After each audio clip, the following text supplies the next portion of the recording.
Kolej Teknologi Termaju Jabatan Tenaga Manusia atau EdTech JTM menyasarkan kerjasama dengan lebih 600 syarikat bagi meningkatkan peluang pekerjaan kepada pelajar yang dilatih di bawah programnya menjelang tahun 2030. Menteri Sumber Manusia Datuk Seri R. Ramanan berkata, setakat ini EdTech JTM telah menjalin kerjasama dengan lebih 400 syarikat terkemuka sebagai usaha meningkatkan kadar pekerjaan dalam kalangan belia. Setakat ni kita ada lebih kurang 400 syarikat, big company names yang kami menjalinkan satu perhubungan di mana kami habis latih pelajar, kami akan berikan mereka satu peluang pekerjaan di syarikat-syarikat tersebut. Antaranya contoh Proton, Petronas, Huawei, Epson dan sebagainya.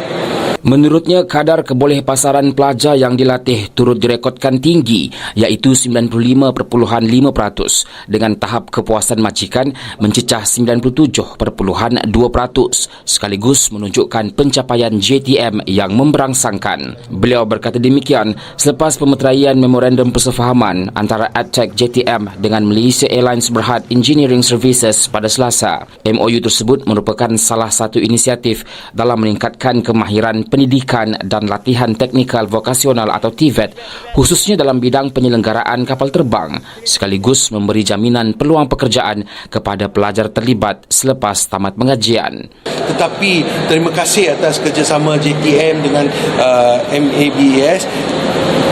Latihan tersebut diberikan secara percuma dan bukan saja percuma. Mereka dilatih dan dibayar sambil mereka dilatih.